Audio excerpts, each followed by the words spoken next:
Hello and welcome to Hello and welcome to Project Refit.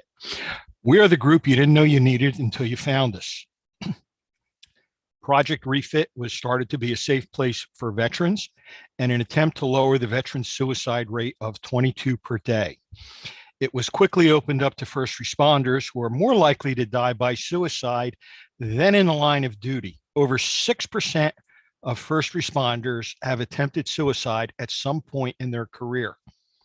This is a place where those who are hurting can come and tell their stories to others that truly understand. Sometimes gets very raw, but it is important that we allow our military and first responders to talk without judgment or restriction. We only have a few rules: no isms, no racism, sexism, or discrimination. If we want others to respect us, we have to respect others and ourselves. We do try and steer clear of politics and religion, as they are sometimes triggering. No interruptions. When someone is telling their story, don't interrupt. It may be the first time they've ever been able to talk about it out loud. No diagnosing. None of us are trained, and even if you are, this is not the time or place to diagnose others. Don't tell others what they must do. You can tell them what you did and how it worked, but don't tell them what they need to do.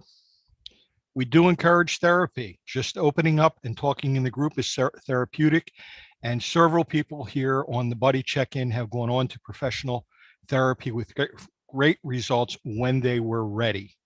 As a matter of fact, I'm going to start this coming Wednesday. Warning, we will mock you.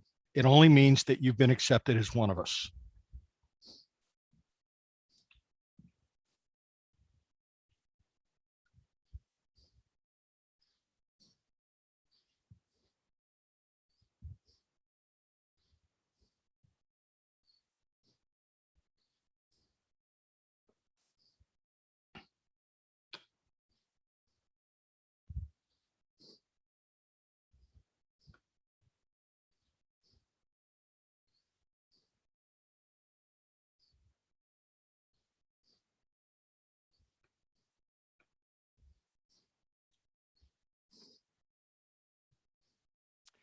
Good evening, Jeremy. How are you?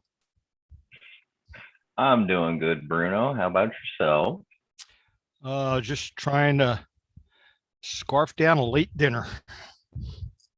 You sounded kind of sad in your intro.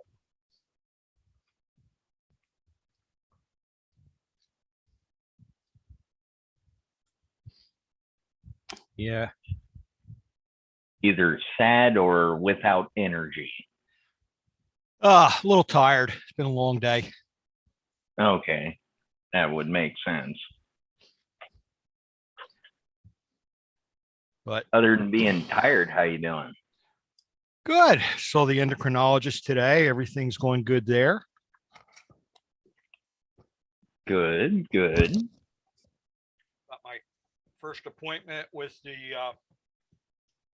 therapist on Wednesday. Want to see how that works out.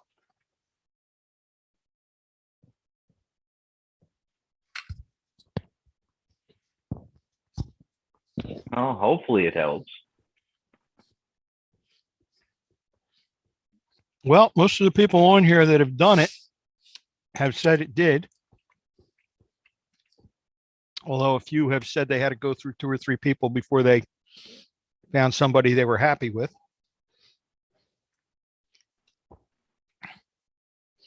I'm just worried if I get my head shrunk too much, my hats won't fit, but we'll deal with that when it happens.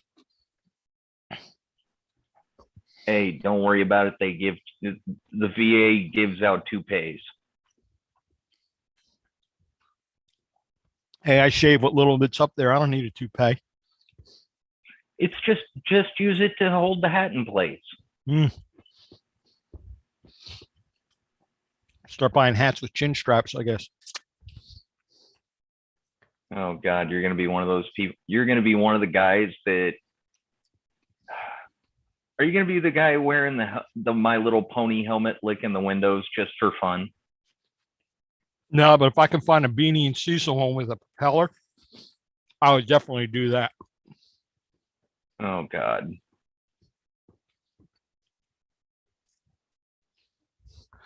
Come on, you got to admit that would make people look.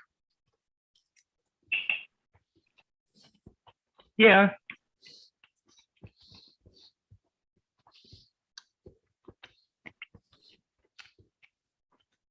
It's always fun to be to watch from a distance.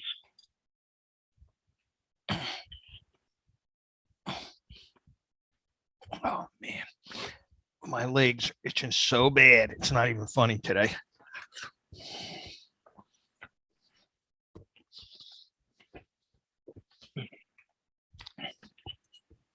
Honestly, I don't know how to respond to that other than feel lucky you can feel them, fucker.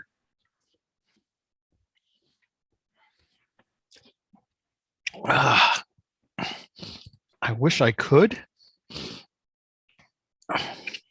Oh, don't tell me you're stuck suffering the I can't feel my legs, but fucking A, they itch. Someone come take these things off. No, I can feel them, but I got to go see a vascular guy in 2 weeks, see what they could do about the swelling in them. In the meantime, they stay wrapped, and I don't like the wraps,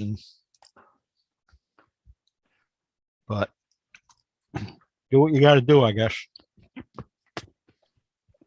Yeah, I just got meds in the mail for skin issues. Gotta love it. I don't know. It's like every doctor you go to, that looks bad. Not my area, though. Go see this guy. Well, yeah, hot potato. Mm-hmm. I've gotten used to that one over the years. I got hot potatoed right to a vascular guy finally. Was probably who I should have been seeing from the beginning. Yeah, don't you love how that works out? You fight, and then, oh, hey, look, you're the person I was supposed to see in the first place. Assholes. It does feel that way sometimes.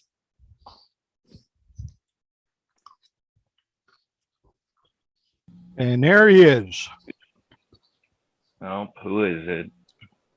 Mitchell. Haven't seen him in a while. How you doing? I'm here. Yep, I know that feeling.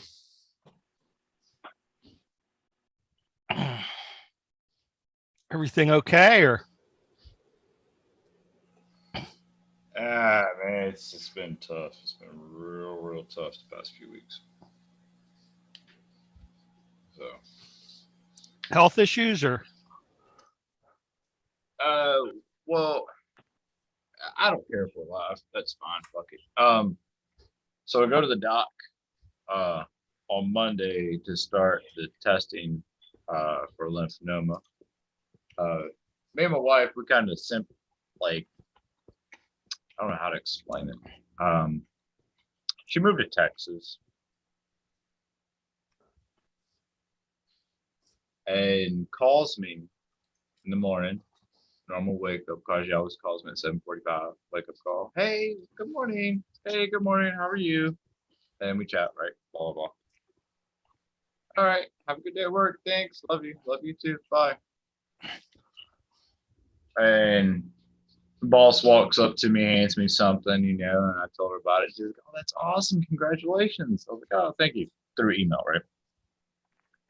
Go out to my car, and I had a text. A literally maybe 30-word text message asking for a divorce after 7 years of marriage. 7 years of marriage, 2 brand new cars, and a $400,000 house. Through text message. That's kind of sucks. Yeah, it sucks, but I'm a good man, and so I'm doing everything respectful and peacefully, and we'll honor her and respect her. And if she needs anything, I'll do it. I offered her alimony. She didn't want it. I offered her money. She didn't want it. She goes, I just want this portion of the money. I said, boom, here you go, and transferred a few grand and dealing to my bank account. And so now I've got the divorce paperwork inbound. So going through that. So it's been a very hectic past few weeks. But I was like, you know what? I haven't been on here in a long time. So let me get on here and talk to these boys and see how they're doing. You know what I mean? So how's your grandson doing? Because I did whip his ass Great. regularly quite a bit. So how are they? I will battle. I'm okay. I will be good. But how's the grandson doing? He's doing pretty good. He one of his goals was to be a guest at a Comic-Con before he graduated high school, and that will happen on the 14th of August this year. He Oh, that's cool. he's a guest at Black Label Con, and which is nice because I'm the one of the guest photographers, so we get to share a room. I don't know how he's going to feel about that, but It'll be fine. That's cool. yeah, at least this time I don't have to How's pay for the room. how's the other guys doing? I haven't been on in a while. I mean, the normal guys that roll in, how are they? Everything Moore has good? he's starting a new job.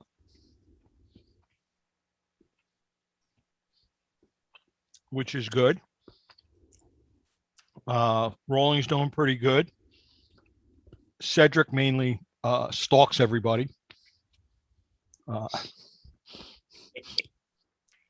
You don't really hear too much from him very often, but every once in a while we get him to speak. Anthony actually went down and spent a long weekend with him. Oh, that's awesome. That's so cool. I like to hear that. I like to hear that. That's good stuff. Alex seems to be hanging in there pretty good. She said she might come on tonight.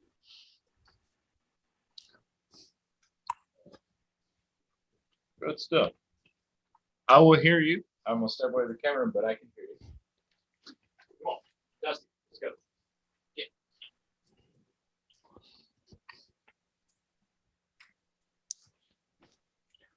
So generally, most of us are doing fairly well.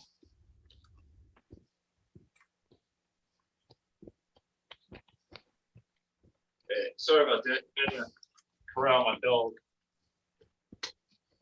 I think he's got allergy or something. I don't know. You got a small dog, dude, or no? Yeah. Yeah, he's like constantly like scratching his chest, his legs, his little underarm of his belly nonstop. I think it's that time of year. It could be allergies, right? So Yeah. Instead of taking him to get groomed, stop. So instead of taking him to get groomed, I bought a grooming kit and set up a station in the downstairs dining room table, clean it all out, and put some putter pads down to catch all the hair, and I groomed him myself. I bought a grooming kit from Amazon. I did a good job. He's still just like constantly scratching.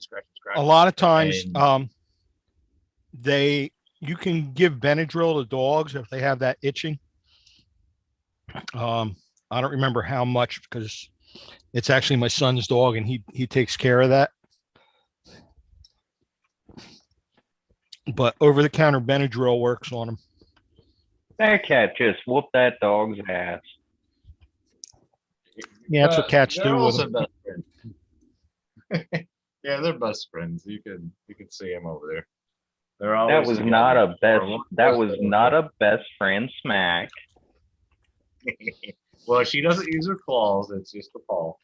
Get. No wrestling. The cat was upside down with her claws around his neck. They wrestle. He's fixed, but he still does the little humping thing that dogs do. I guess it's a show of dominance, being that he's male and she's female, but they are two peas in the pod, man. Like when I get in bed, she's either next to me on the pillow and he's right next to her, or vice versa down at the end of the bed. They don't leave each other's side. And when he goes outside in the backyard, I got a complete fenced in yard, so he can't get out. So I just open the sliding glass door, let him out. He'll do his thing. And the whole time he's out there, sometimes 10, 30 minutes, whatever, the cat will sit here at the sliding glass door and just keep meowing. Meow, meow, meow. It's funny. They're like best friends. But sometimes they fight. But she never breaks out the paws. Yeah, I'll show you the kitty cat. Yeah, ours every once in a while will give them a swat to draw blood. She never breaks out her claws. Very rarely. That's Gizmo. Yeah, she never breaks out her claws. She just pats him upside the face a couple times. Because she could tear him up if she wanted to.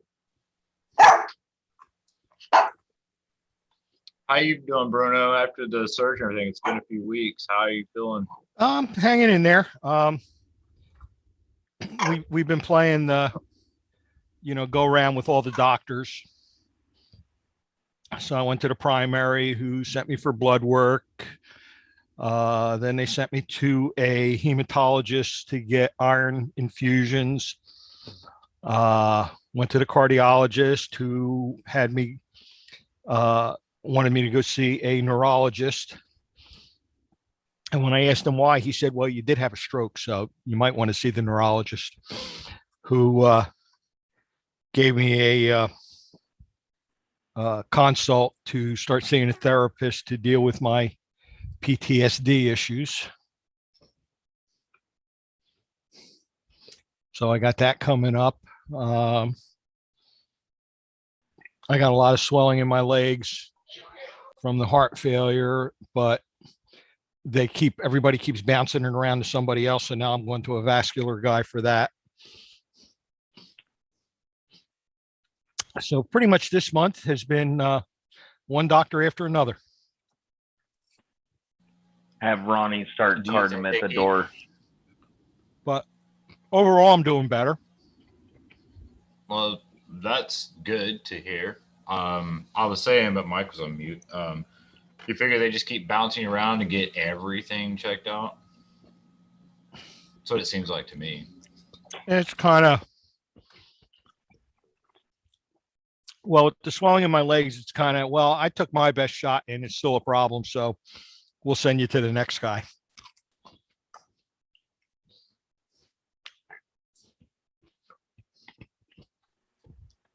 You're Eventually- not supposed to be playing roulette. Eventually, one of them will figure it out.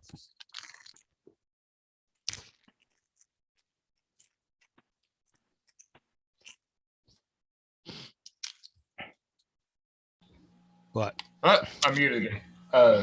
Dog just ran over to the litter box. I thought he grabbed a cat turd to run back with it, but he grabbed one of the pieces of hair that he had knocked off, but constantly scratching. Stupid dog. Shit, man. But yeah, I gotta finish this divorce paperwork. So I got about a day or two to do it. So I called and talked to her tonight. She's in agreement with everything. So I got to make sure everything's in order. So I'm about to go through all of that.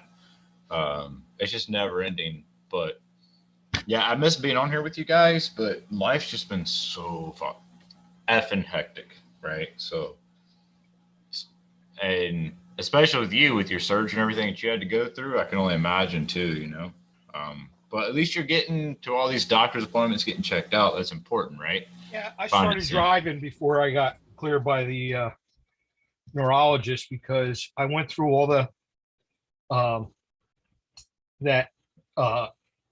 summary reports they give you, everybody you go see.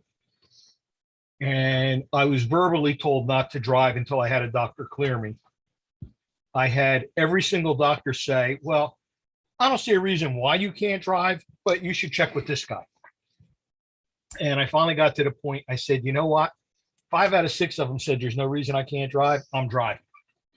And of course, my wife yelled. And I said, well, you can come with me. and, satisfy yourself that I'm not, I'm okay. And she did. And so when I got to the neurologist, she goes, yeah, there's no reason you can't drive. I said, well, I'm glad you said that. She goes, why? I said, because I drove here by myself today. So she laughed. But Yeah, it's funny. like, But yeah, no, you know- I really hate to make this super short, but I got a cool thing I want to show you. It's stupid, but it's really cool. Jeremy, are you a football fan? Yes. All right, who's your team? Seahawks. Oh, okay. Yeah, I think I remember that. Okay, cool. You got Russell Wilson, so you're good for a few years. Yes, sir. So, one of my old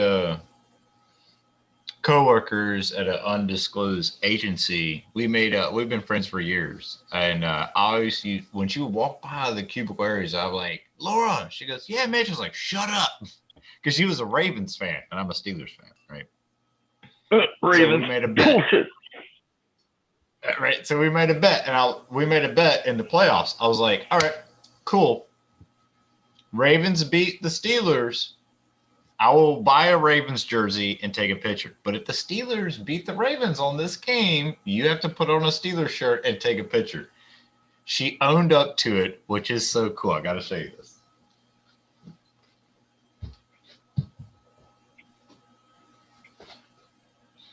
It's so cool. So I told her, I was like, I'm hanging this in my man cave. And it's so cool.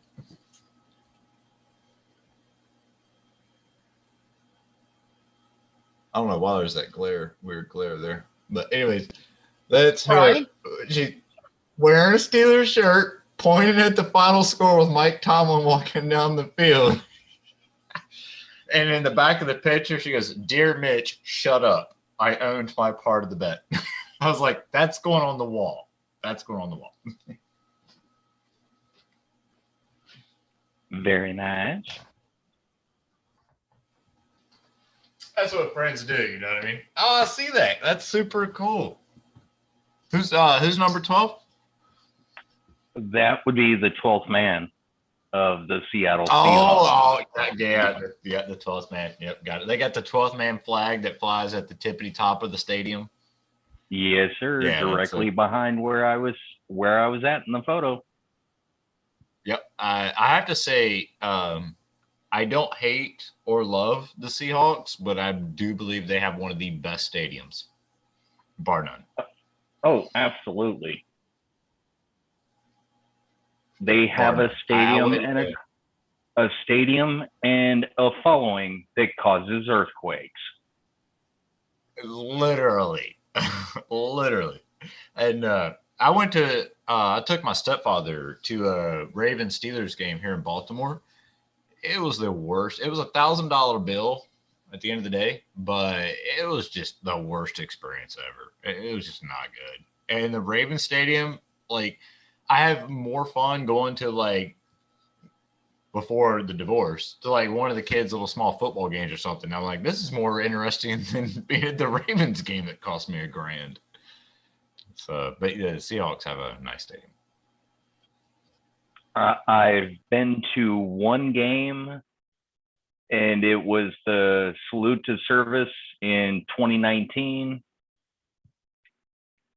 I was deaf for probably a good day and a half afterwards, because that crowd gets loud. And salute to service, it was nuts.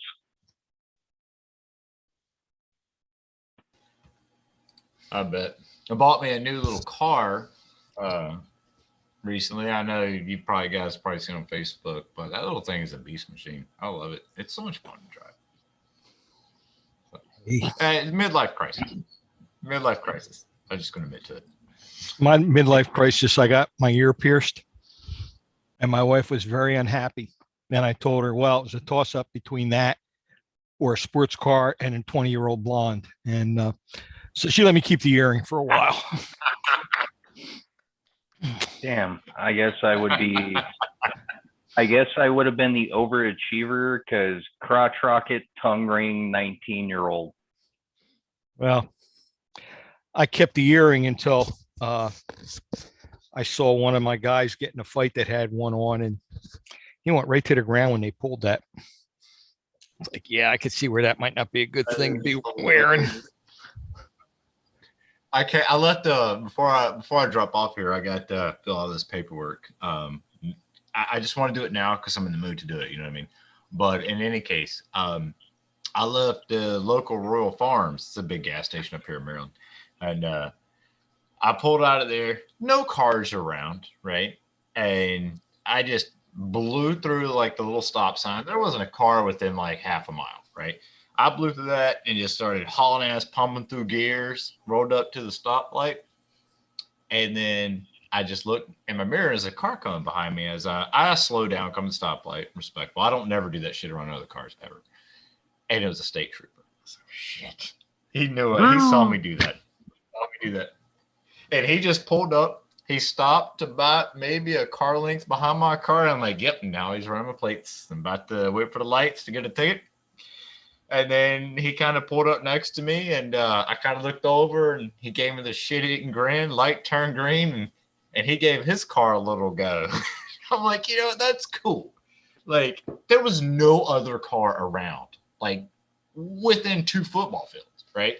And he knew I was just having fun. He saw the 30-day tags, guys playing with a new car. And he's like, yeah, your car may be bad, but mine's much more better, right? And I'm like, okay.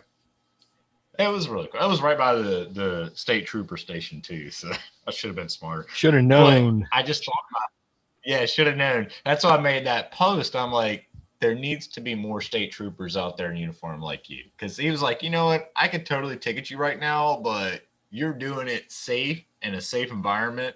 Everybody does it. That's cool. I wish I would have like followed him and just shook his hand. You know what I mean? But it is what it is. So I don't play around that much anymore because it was a scary moment. Like, you could have really got me bad. But anyways, it was good times. But I got to get this paperwork done. Thanks for having me, guys. Bruno, love you, brother. Jeremy, you always will be my brother for life. Ronnie, haven't heard you talk, but I'll get back on here soon, guys. Yeah, he's working a side job, and he just listens at this point because he can't really talk where he's at. Yeah, he's getting stuff business taken care of, which is the name of the game. Yeah, good to know he's got family, right? But yeah, I appreciate you asking me how things were going, and I'm glad to know that your health is coming back slowly but surely, and you guys have a good one. Now there's Ronnie. Yeah, we hadn't heard from you for a while. I was going to send you an email. Yeah, it's just a lot going on, man. So, but I'm still around. I'm still kicking. I ain't going nowhere. All right, boys. You guys take care of Jeremy. Keep your head up, all right? Oh, yeah. I'm always here stirring up shit. I love it. I love it. I've always... Be the a-hole. No, I've always got somebody to piss off because they're doing shit wrong. I love it. Too many people shaking their head yes in a conference room table. My philosophy. Well, hey, as long as you got somebody to piss off, it'll give you something to do so you don't get bored. Right. Yeah, it's better than being pissed on. It never works out when I get bored. All right. I'll try. I'm okay being bored, but I can't be bored if there's super glue around.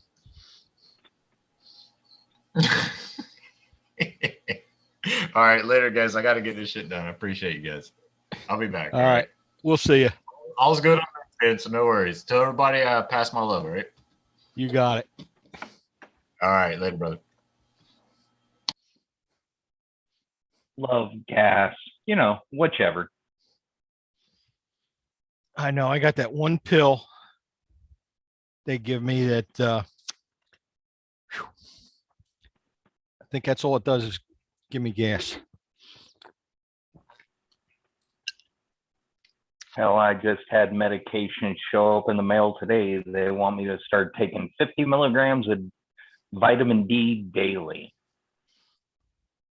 Oh, I take more than that. Well, apparently that's going to help with my vitamin D level, which according to the last blood work, yeah, that's a lie. Apparently your vitamin D level is not supposed to come back in the single digits.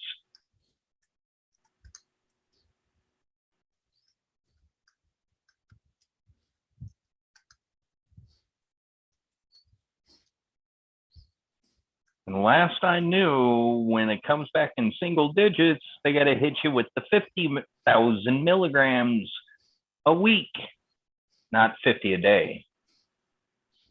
I don't know.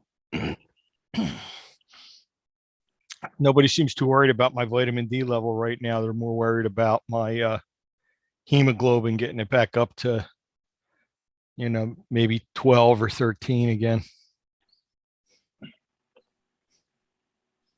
Yeah, for some reason, they just hate seeing single digits. My white blood cell was weird to them, which still freaks me out because they had me on chemo for a while. But they want to do more testing eventually. The whole COVID thing slowed down the hospitals up in Washington still. So they're trying to make up for it now? Well, they put it in the computer, but they put it in like July, August for the appointment times because we're not open yet.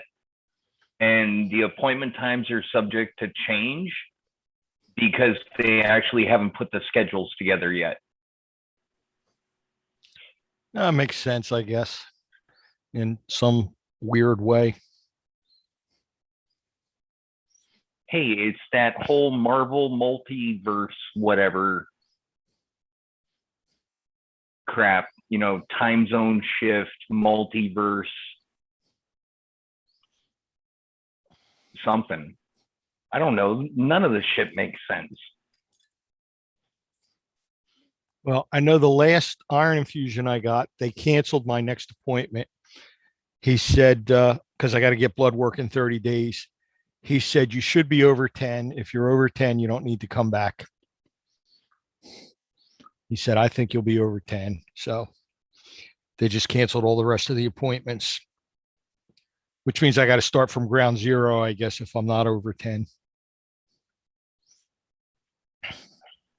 See, now that's something I would be sitting in their office with a pen, because obviously I'm a cripple in a wheelchair, can't really hold anything dangerous, but damn it, I'll have a pen. And if they come back saying my number is 9, I'm going to toss the pen at them. I think if it's 9, I don't know. I don't know if they'll make me go get another one. I hope not, because the iron infusions make me itch. And I'm still itching. Vitamin D, when it gets up to 50,000 milligram pills, makes me feel like I'm burning from the inside out. So I totally get it. But that's a lot of vitamin D. Yeah. Yeah. And figure 50 milligrams. What is it? 50 milligrams daily, and then a 50K pill once a week. Doesn't even, I don't even think your body would be able to process that much vitamin D. You're just going to poop it out. Yeah. Are you not getting enough sunlight? Oh, I could be out in the sunlight and it wouldn't matter. Yeah, sunlight's a big part of getting your vitamin D, I think. Right. I lived in Texas for a year. Mm-hmm. And lived outside. And guess what? Didn't matter. No. No. I guess that doesn't work for everybody. I've been trying to tell them to please stop, you guys already tried this shit. But again, guy in a wheelchair, they don't really listen to me. Mm-hmm. Yep. Always something. I was watching this thing the other day, is Black Rifle Coffee. You ever heard of Black Rifle Coffee Company? Yeah.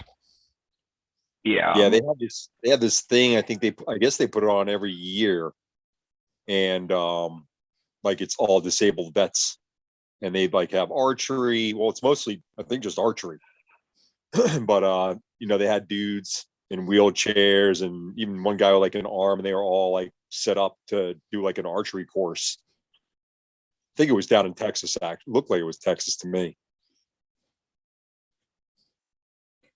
It looked fun as shit. Valor Games.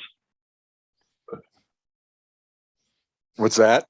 Valor Games is another Dollar Games. I forget the name of it. I'm trying to remember what they called it, but I think this might be the second year or third year they've done it. But yeah, looks cool. It's an archery course. So I guess you go through all these timed events, and they see how well you do shooting at targets. But it's all disabled vets that are doing it for the most part. timed event. Transfer from Coffee. wheelchair to toilet 45 minutes later. Oh no, that would never work for me. They had guys in wheelchairs on the course doing it. Like I said, they had one dude there. He's only had one arm. Imagine that's pretty tough. I didn't see him shoot, but they were saying he was good. Yeah, I've seen the different adaptive sports. Hell, participated in a few of them, from Winter Sports Clinic with the VA to I helped out with Tough Mudder. Tough Mudder, those people are crazy. How many miles they got to do for that O course? World's Toughest Mudder was they go until they drop. It was 24 hours. Yeah. Yeah. The one that really made me freak out was the chick with no legs that was passing everybody. In a wheelchair? No, she had the spring legs. Oh, wow. Yeah. Is that cheap? If somebody doing that and they just blow right by you, yeah, just go sit down. You're done. Yeah. If they lap you like 6 times, I think you're done. I was smart. I was the guy driving around the Gator, picking up the fallouts and taking them to the medic tent. It's not a bad job. Hey, I got paid in beer. Perfect, man. I got to get myself a beer. Hell, I volunteered with Tough Mudder twice just because they pay in beer. Yeah, well, that'll last until they figure out how to tax that. See, I don't see them taxing that one because the beer they pay you in is one red Solo cup with beer that from tap of kegs that they already paid for. It's cheap ass labor. Well, they're already tightening it up on the cryptocurrency to make sure they can tax that. Well, that one they knew was coming. Listen, they got places where they want to tax you for the rain that falls on your property. Mm-hmm. It's like if they could figure out a way to count how many breaths you take a day, they'd be taxing you for using up air. Well, yeah. The only thing certain in life, death and taxes. Yeah, and you can get frozen and avoid death. Nah, it'll still catch your ass. It'll just take time. Or someone will be stupid, unplug the machine, and then you'll get dissected. It is a science experiment. You'll wake up in like 100 years and the world's like Idiocracy. You ever seen that movie? Yeah, Oh, we're God. like halfway there now. So The army guy Futurama is freaking- coming. yeah, we're like halfway to Idiocracy now. So Can Yeah, we we're skip pretty ahead to close. Futurama? It's going to be more like Elysium or Oblivion. Oblivion. Oh, day after tomorrow. Come on now. Let's reset this shit. We'll already do that. So Yeah, I think it's gonna be like Ready Player One, except no happy ending. Ah, damn.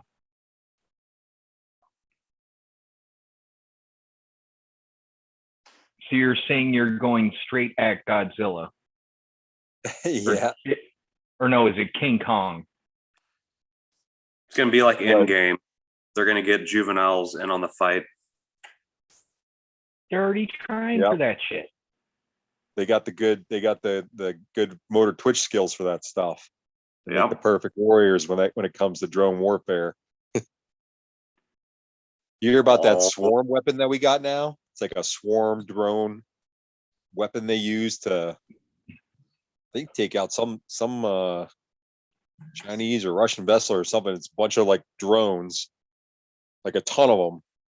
And so the defense systems can't stop it. Like you'll get some of the drones, but a good number of them get through because they're so small.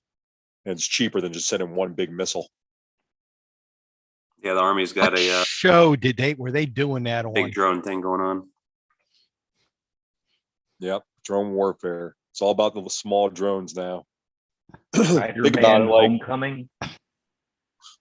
what's that? X-Man? Spider-Man Homecoming. Stark invented the drones and had them destroying everything. Yep. Or the bad guy did, whatever. But it was all about the drones. Yeah. And then what I see happening is like EMP weapons, like things that knock out, electronics, computers, and then this thing going whole full circle back to like Already mechanical, man controlled, no computer. So that way you can't get stopped. No Skynet. Yeah. Let's get those Sherman tanks back out online. Do it. Get those Mash, bombers. we're coming from you. But yeah, if you think about it, like those drones are nice and fancy and everything, but once you get some nice EMP weapons, screw your Ooh. technology. Can they shield for that? I mean, you could shield with like a Faraday cage, but I don't think you can shield like an entire vehicle like that. I don't think it would work. It's got to be totally sealed. I don't know, honestly. I'm not sure. The more the maybe. shielding, the more the weight, the less the transportability and less effectiveness. If you get a metal garbage can, the old school metal ones with a metal lid, Wake That's up! Wake up! basically- Wake up! that's basically a Faraday cage. You can just stick your shit in there, duct tape the top of it, and it'll probably survive a pretty strong E EMP. Tinfoil hat. All right, you see. when China's dropping EMPs on us, I'll be there to say I told you so. Pretty much.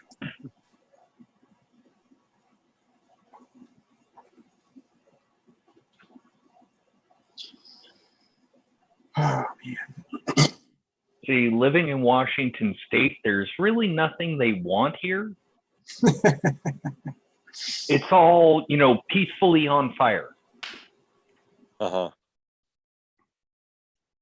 Well, honestly, I think they'll leave the West Coast alone because they're doing a pretty good job of destroying themselves. So Yeah, they're almost commies anyways, right? Or wait, we're live stream. My bad. Yeah, we can't say commies. We can't say commies. Yeah. well, Is that they a had black said van out your side your Is that how house? That bad it is in- now? in Oregon, in what is it, Portland, Oregon, where they like going nuts defunding the cops and everything. Yeah, exactly. That's my Over point. 75% of the citizenry is like, we got to stop this. Well, then stop voting these idiots in office that want to do Yeah. it. Get out and vote. That's all you got to do to stop it. Yep. See, we're saying all of these bad things about Portland and Seattle, and unfortunately, both VA systems that I'm stuck dealing with are Portland and Seattle. Yeah, you might want to move. Dude, Philly's not a good place right now either. Philly's been terrible lately with the shootings. It's been Oh, off yeah. the chain. It's just been crazy. Like no one gives a crap anymore in the city. Just shootings are up pretty heavily. Yeah, they just had a cop get fired for an incident that happened in 2019 that he had been cleared of. He went to another department and they start picking in the other department that they didn't want him. So the chief got rid of him. It's like he was never charged with anything. He was cleared because they had video evidence, and yet he's still being harassed by people saying he was wrong, that weren't there, don't know what happened. Yep. Typical. Mm-mm-mm. Yeah, I mean, like, not only is it bad there, but like it's also being exacerbated by all these police that are retiring early, and they're not being able to get more cops in the force, so they're having to lower standards, which just exacerbates the problem that they already got. So it's like the perfect storm right now for these I think what they ought to do big is cities they and the ought to cops. get 2 protesters and put 2 of them in the back of every cop car. Let them ride with the cops. That'll stop people from shooting at the cops because they might hit the protesters. And then at least if they want to say the cop did wrong, they'll have been right there to see what actually happened. Wow. I'm coming. I'm coming back to you. Because I got news for you. They're sitting there in the car with that cop and somebody starts shooting at him. I bet you not one of them tells the cop, don't shoot him because you're wrong. They'll be hollering at him for him to return fire. Yeah.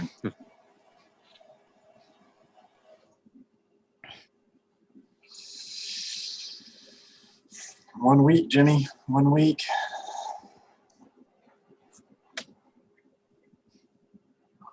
We'll be able to touch tips. No. Boop. Yeah, you gonna come down, Huh? Tannhauser? What's that? You Oh, gonna the come golfing down? thing? No, for Memorial Day weekend. You gonna come down like Saturday night or Sunday night? I know you're trying to work something out with your Oh, yeah. Well, I can't family. on Saturday or Sunday, but I was going to try to go down to Arlington on Monday. on and Monday. meet you Okay. guys if you're there. Oh, that Yeah. sweet. That'd be Yep. that'll rock, man. Yep. You got my number, So, right? Did I give Yes. you- Okay, good. Yeah. Yeah. And Do you know anybody that's up there? me? Oh. Oh. Yes, and Tannenhauser. Oh, okay. Do I know anyone in Arlington? Yes. No, I don't have anyone there. My father's buried in Nevada.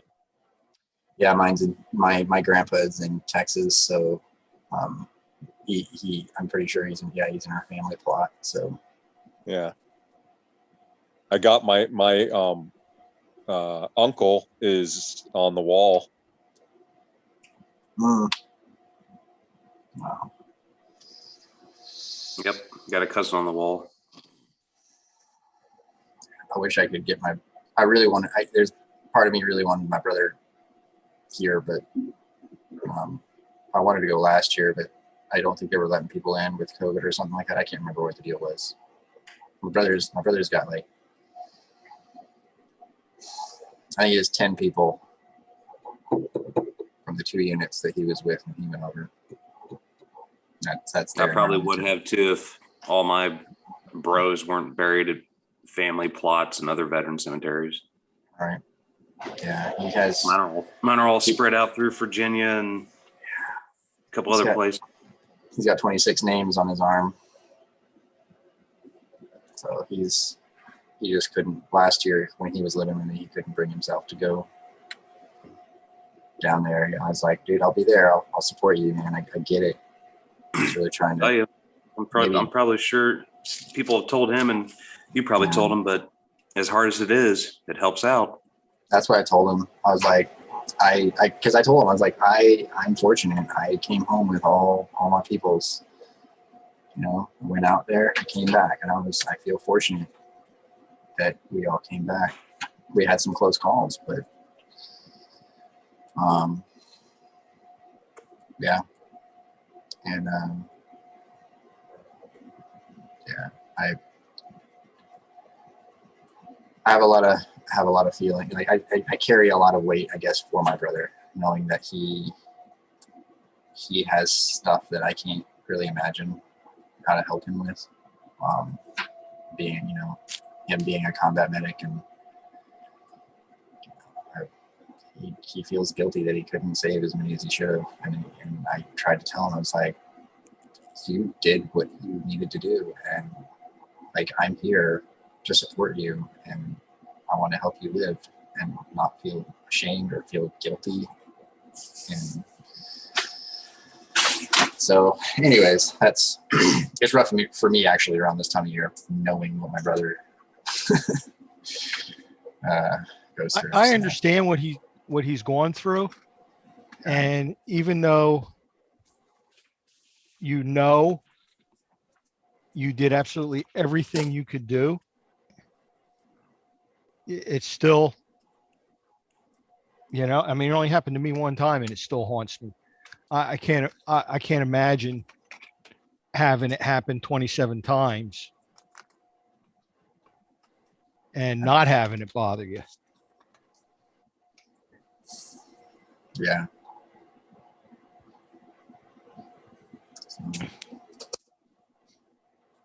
Well, Andy's had a couple buddies since then commit suicide. So I think that's also. That doesn't help. That doesn't help at all.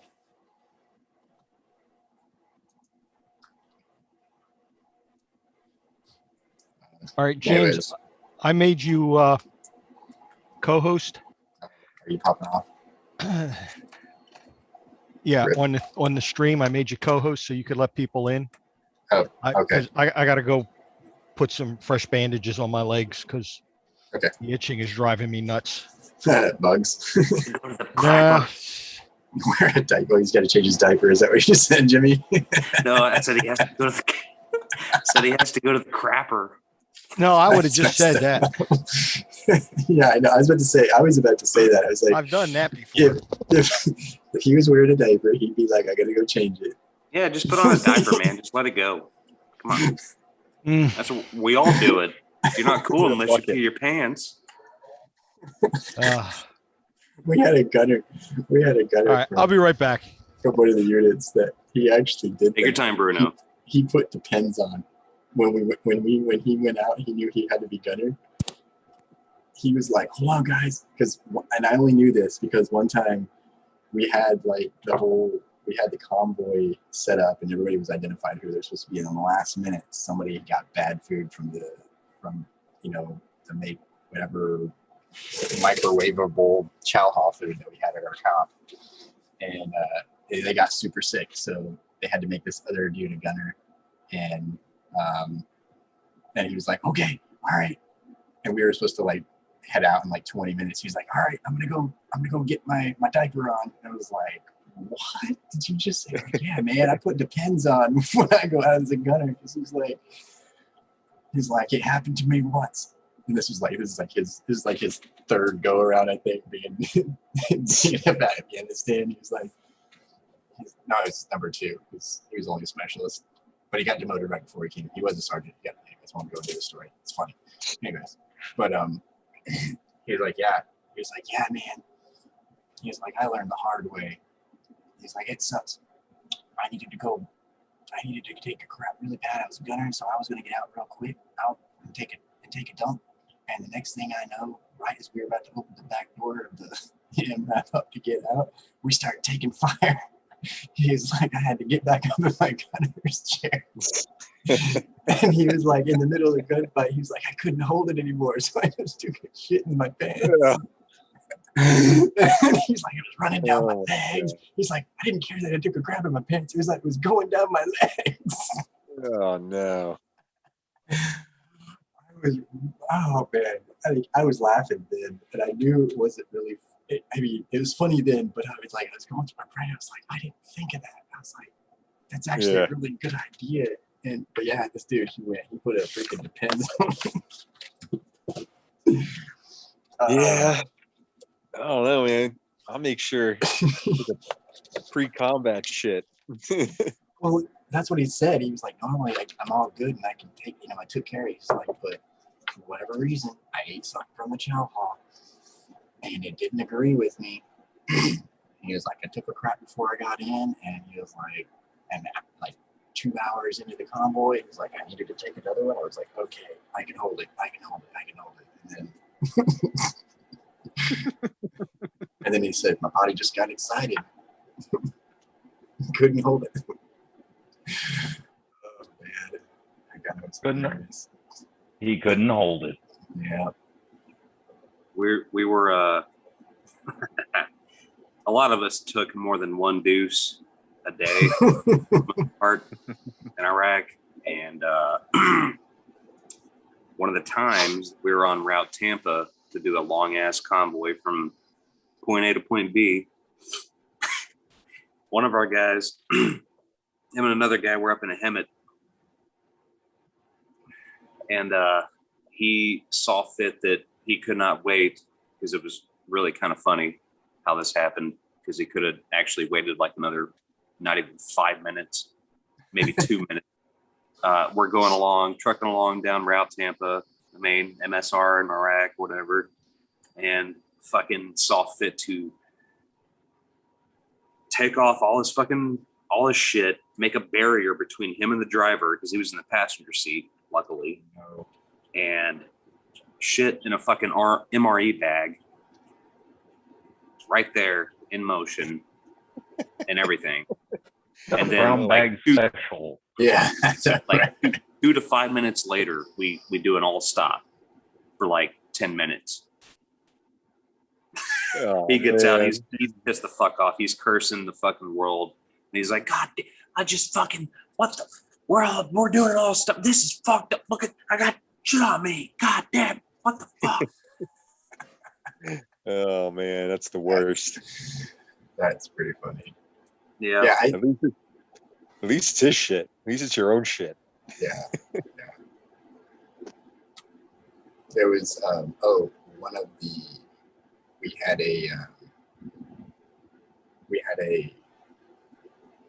one of our combat medics that we rode out with. It was a female. I had so much respect for her. She put up with so much crap. She could hump. She could throw her gear on and she could go the distance. Like I said, I'm super proud of her.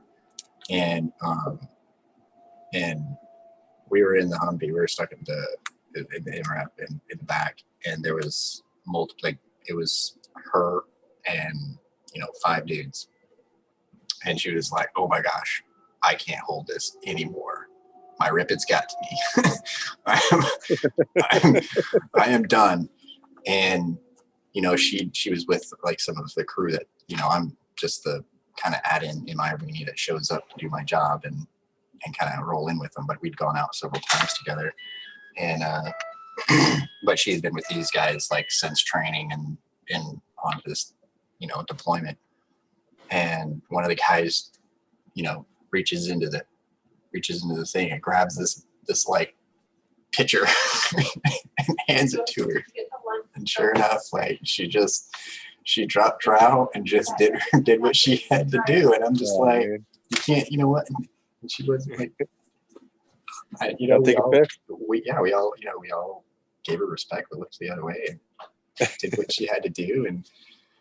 And she actually handed, you know, one of the other guys like was holding his hand out, looking the other way, and she handed him the pitcher. He took the pitcher, and then he's like, as we're trying to like bump it, he's like trying to pour it into this other container. Oh my god! You know, and it was just like that was it. You know, he got done pouring it, and he caps it off, or gets the baby wipes out, wipes everything, whatever. It's another day in the MRAP going down the road, going up the switchback in Afghanistan. Which MRAP was it? Yeah, so we had the M8Vs, and I actually typically rode in those. So it was like, you know, just either 5 with one of the gunners, or you would just have 4 people in it. Was it the Max Pros? Yeah, I guess it was the Max Pros. I don't know why they were calling M8. They were calling M8Vs or something like that. I'm probably saying it wrong. Somebody's gonna like hear me on this thing. Matt V? The Matt V's? I don't know. It was the smaller one. Max Pro. Yeah, I guess it's Max Pro. And then we had the, like I said, the MRAP. So it's the one that would, you know, typically, I mean, it looked like I don't know, a glorified short bus. Yeah, it was either probably the Caymans or the RGs. Yeah, so those were the only 2 that we really rode around in. The Bang Bus. Yeah, I mean, you could see like, I think you could see like 5 or 7 in the back. Then you had your driver and TC. Oh yeah. Plus you had the gunner. Of course, we normally only could fit like 4 people in the back by the time you got the ice chests, the rippets, and everything. So between rippets and ammo, that was the key in every vehicle. MREs, water. Yeah, exactly. As long as you had your water, rippets, and I'm mentioning rippets a lot and frequently before everything else because it was serious. And yeah, water, rippets, MREs. Yep. Yeah, you know, so. Fucking rippets, man. I would down those so many times. And by the time I was on my 3rd tour, I saw like the dentist and biop. 10 cavities I got filled. Wait, really? Ooh, it wasn't that bad. It was not that bad for me. I didn't have like any cavities when I got back. Oh, dude, I didn't even get back. It was I did it at biop at fucking. Oh, right, you did say biop. At International. Yeah. This fucking dentist was there. He was a regular dentist at a fucking jail. His regular job, the reservist or a National Guard guy, but he was a major. He was a major lieutenant colonel, and he was like, "No, like, dude, what do you do to your mouth?" I'm like, I don't know, sir. I go out and I. He was like, "Dude, you got 10 fucking cavities, man. You gotta stop whatever you're doing." I'm like, "I'm just trying to complete the mission, sir." I can't stop. I'm hooked. Yeah. I was drinking those. I was drinking, then I started drinking sugar-free. I forget what, but I drink the sugar-free ones because there's just too much sugar. And so those things will get addictive. And I just stopped doing those too because I was like, man, I'm like, I don't need this. I just drink coffee. So I stopped drinking those about a year ago. But I would drink one every day, at least one every morning. One. Whew. Yeah. Wow. I don't want to talk about. A couple. Yeah, I got to where These are the tall ones. I don't know if you guys are drinking those short little rippets. Yeah, overseas. Short ones, but like back here, the tall boys. Yeah, I'd always rather go out like on foot for 3 or 4 days on mission than sit 3 or 4 hours on a convoy. Yeah. I hated doing the convoy thing. I was like, can I just walk to our next place? That's better. Yeah. I don't know. I We always only had felt- Humvees. Yeah, that stinks. Like when you were doing it, you just had to. I don't envy that at all. I will say Yeah. I was privileged to Crap to Humvees, ride. man. Those things are useless. Yeah, You got no power. especially if they're up armored. Yep. If they got up armored, they were worthless. What's up armor? What'd you say? What's up armor? What's up? That's right. For you, you're like, Exactly. oh, we just watched the bullets come through. Mm-hmm. Hey, look, a hole. Hey, look, another hole. No, Hey. wait a minute. You think why would there be a hole? The window is open. I'm saying it come through the canvas door. Yeah. If it- It if they comes aim right through to- the freaking door, man. Why the fuck did you have the doors on? Okay, my bad. Not Doors. everyone goes to the desert. There's places called Bosnia, you know. Yeah. Hey, but if you're rolling in a Humvee and you're in anywhere, yeah, the best air conditioning is No doors. The turret. the doors being off and go Yeah. faster.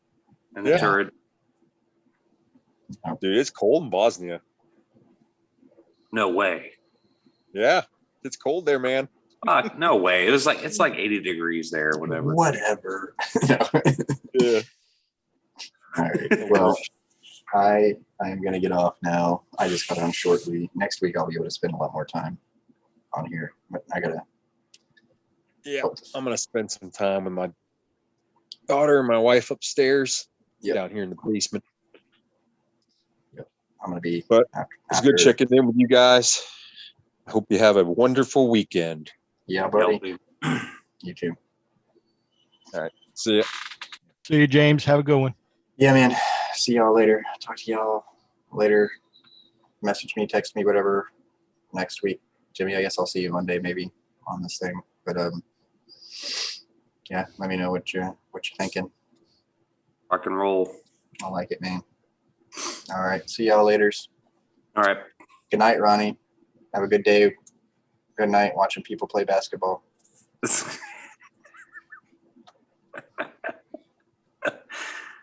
He's working. He's probably breaking up a fight or something. Yeah. He needs to have that on. He needs to show that.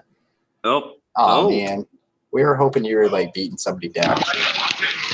No, not tonight, not yet. Oh, man. Yeah, It's still We got early. the Blues game playing and the Cardinals game playing, and everybody's eating and being good. Dude, that is like my worst nightmare is to get stuck at a sports bar full of security. I'm just joking. Well, If it's, you like it's sports. cash in hand every night.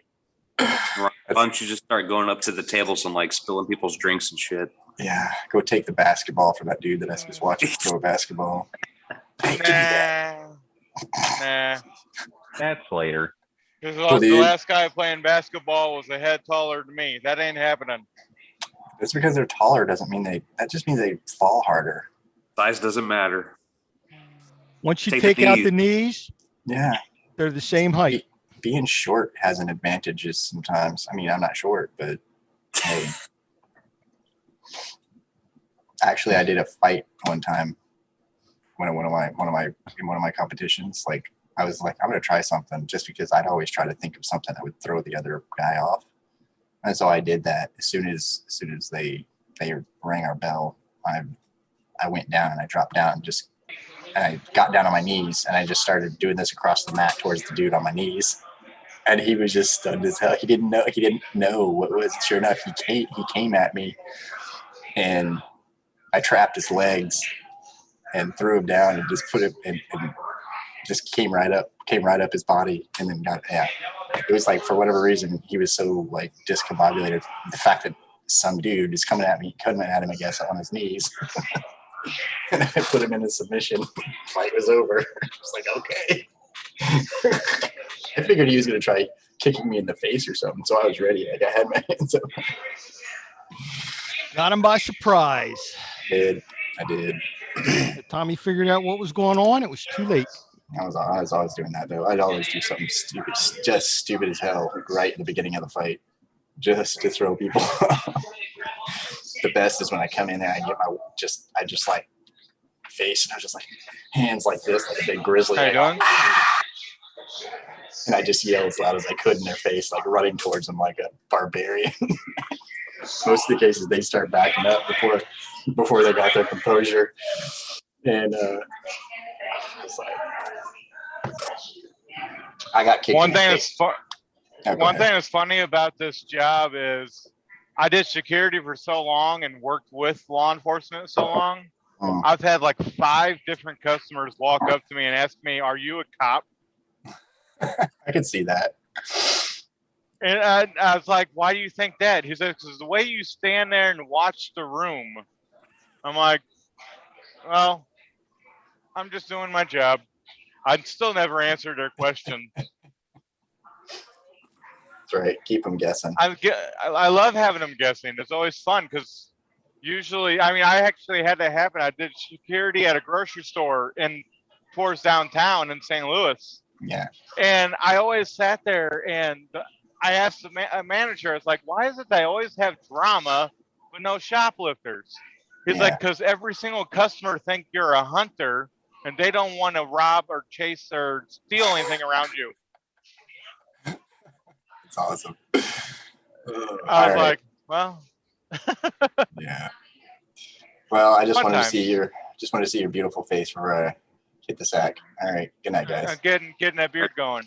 That's right. All right.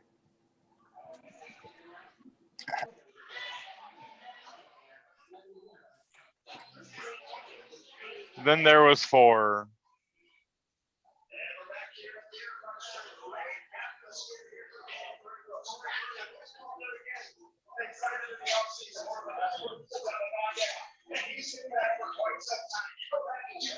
Hey, Ronnie. Yeah. I got your I got your video earlier because I don't have any service at work. It was I was like, all right, this is cool. I was like, whoa, okay, this is a little. You said magical, or you didn't say it, and I was like, all right, well, I'll go with that. I am kind of a leprechaun. My brother called me later on because I sent him the same message. He was like, "Did you seriously just call me magical?" I was like, "Yes, I did, Cupcake." Yeah, that was good.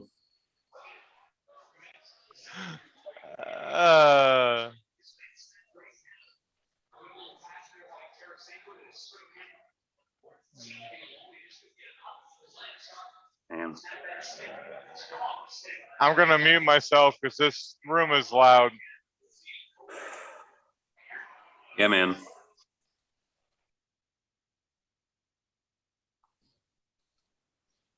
All quiet on the Western Front. And then there were 3. There can be only one. All right. Last one here. Turn off the stream. 1, 2, 3. Not it. That's crazy. Guess everybody partied up throughout the week and everybody's just staying in.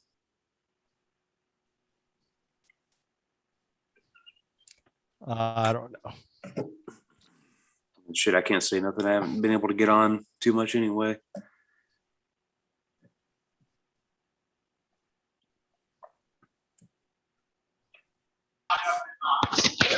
The part that sucks right now, this was set up as a part-time job. Now turned into, I've been here every night this week. And this weekend. Yeah, I get a lot more of that. But working my main job about 45 hours for the whole week. And then I'm doing this 6 hours a night for the last 7 nights. Because all the other door guys quit or just disappear or can't do the job. More money for you, man.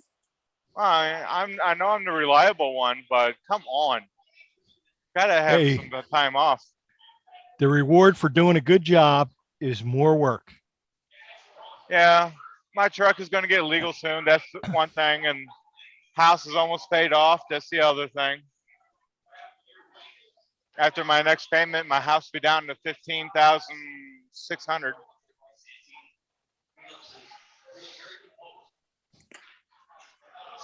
So I'm working it.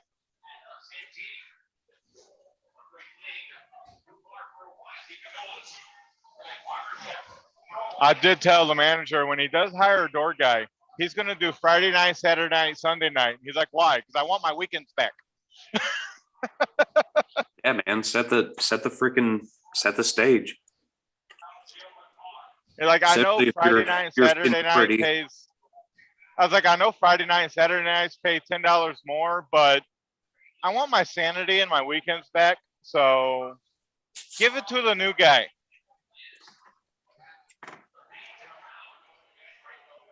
How long have you been there? I think I'm going on week 4 or 5. So yeah, you got seniority. Yeah, especially since I'm the only one here. Exactly. And a couple of the managers and bartenders have actually said I'm the best door guy they've had in a long time. I'm like, well, see, when I get started at a job, I don't go in at half-ass. I go in to do my job and go home. Yeah, going full ass. Oh, there's a fight. Not here though, on a hockey game. Oh man. You say like that like it's an unusual occurrence at a hockey game. No, I very rarely watch sports. I mean, I actually deliberately don't have cable at my house because I only have the TV on for sound. I never watch it. Everybody tells me to relax when I get home. I don't do that. I get up, I start doing stuff, I work on the house, cut the grass. I'm not one person to just sit there.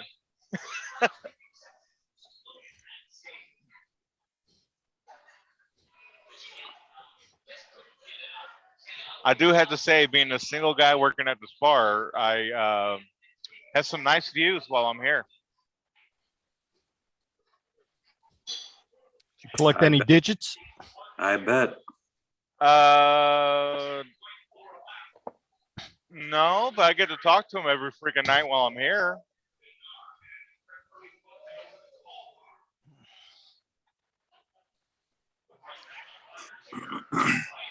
I get one of them that's so excited to see me, she starts dancing when I walk in the door. So you should get a phone number and then you could talk to her when she's not there. She actually shows up on her days off and they'll sit over here by me, by the front door, just to talk. I'm like, I'm single, I got no life. This is my evenings.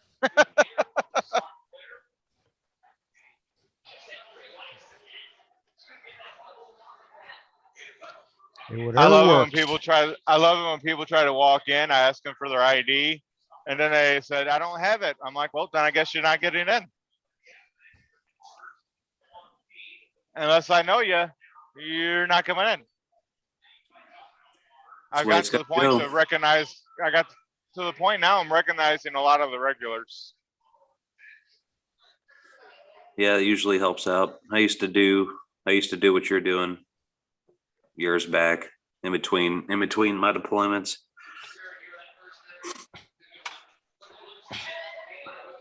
I used to hate having to ID people. They always gave they acted like it was your fault they didn't have ID or that they didn't meet the age requirements. Yeah, I got that a few times. I even had a lady that says, "Do you really need to ID me?" I'm like, especially when you came back with me with that attitude. Yes, let me see your ID. I mean, she should be thinking compliment. Yeah, she didn't. She actually got really ignorant with me. I was like, it was an inconvenience for you to go like that in your little bag and give me a card. Hell, some people come in, they already have their ID in hand. They know I'm going to ask for it. And there's a Used to big have- sign right on the front door, right above the open sign saying, "We ID." I used to hate the nights at the movie theater when the R-rated movies came out because you would have all the kids trying to sneak in, or they would have a parent bring them in and then leave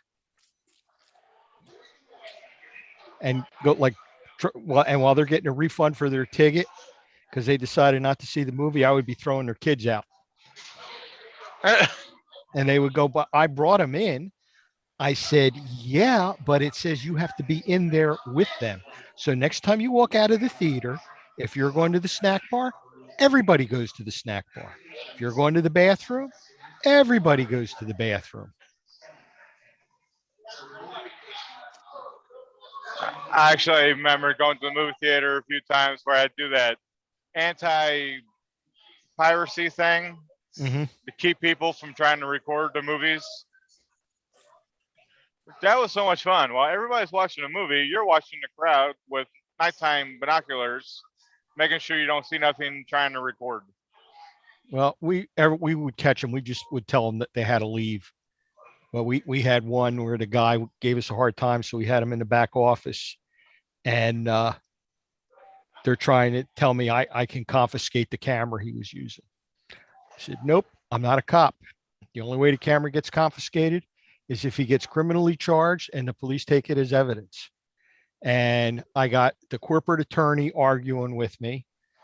I got the manager arguing with me. I got the guy going, if it'll stop me from dealing with the police, you could have the camera. And I finally had it. I asked the attorney where he went to law school.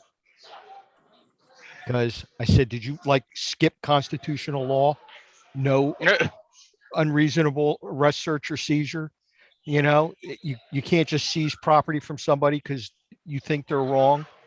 I said, so I spent too many years as a cop to do something stupid now because an attorney don't know what he's doing. So I made a big hit with corporate.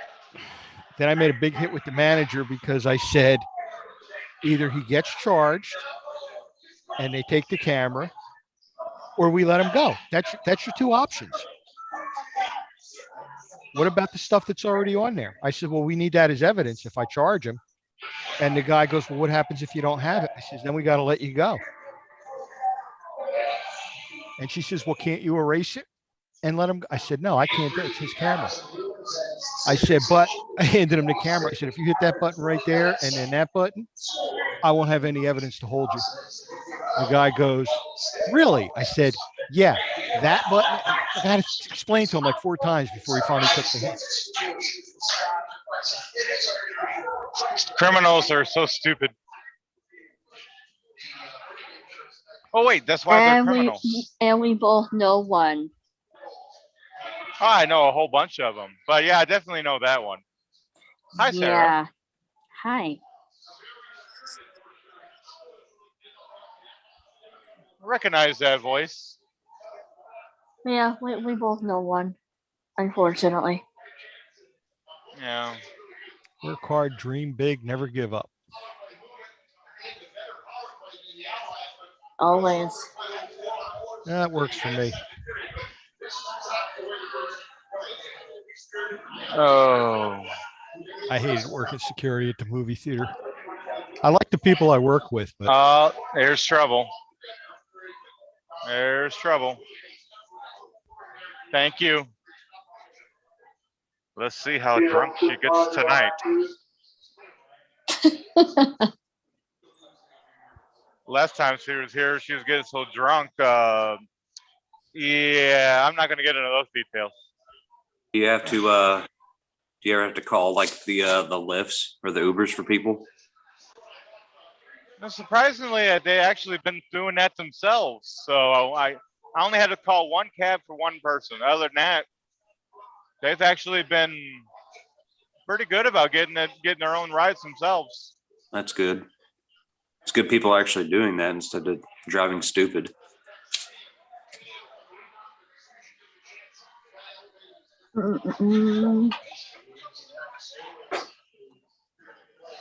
I'm actually surprised it ain't busier because of a Blues game being on.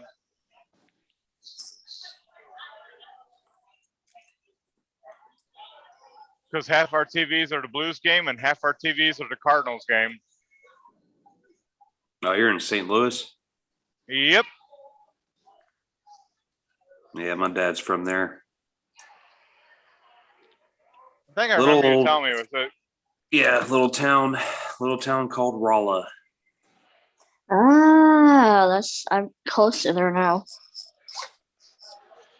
My brother is actually living there.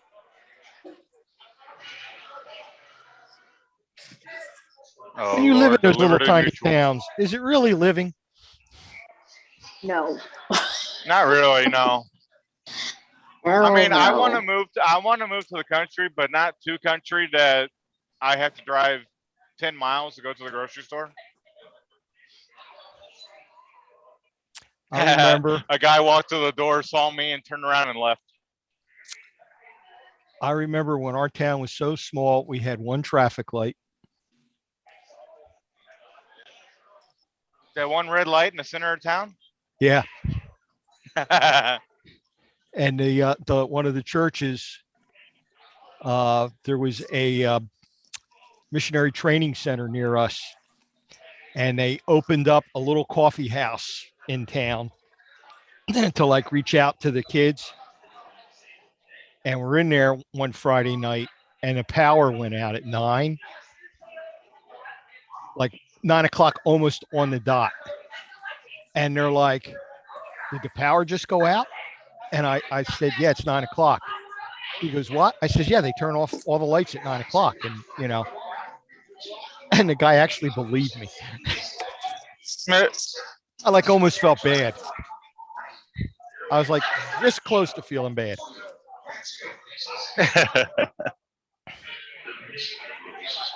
I actually convinced somebody that they turn the light, all the street lights and everything off at 9.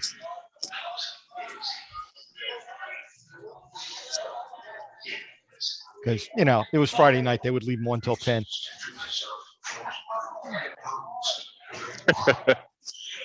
Man, the one security job I missed doing was when we had the old Northwest Plaza open as a mall, doing the mall security and working with the police officers. That was so much fun. Chasing the shoplifters from Sears, Macy's, and Dillard's.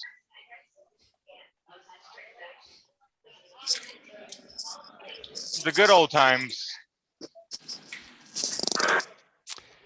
Yeah, I hate chasing anybody anymore. Yeah, I can't do it now thanks to my diabetes. My feet hurt so bad. I just no. I can't walk barefooted no more. I step on a puddle of water. I don't realize I stepped on a puddle of water. I don't notice anything wet. So you can pee on your feet and not know it? Pretty much. If you got aim like a I'm not stormtrooper, going to you do can. that. I mean, I'm not going to do that, but really? You're a trip. Yes, I am. I've been told. Well, it's good. I love it when I'm at work and I try my best to get people to laugh all the time. I had one lady laughing. She almost fell out of her chair. Oh yeah, man. That's what I like. That's all I like to do. Sarah's a witness to some of them. Well, not a witness, but she's on the phone when I go to some of my customers at work, and I'll say something funny, and they just start laughing their asses off. Yeah. Or I Well, start doing the the- dirty jokes. Like the popcorn Hello. systems.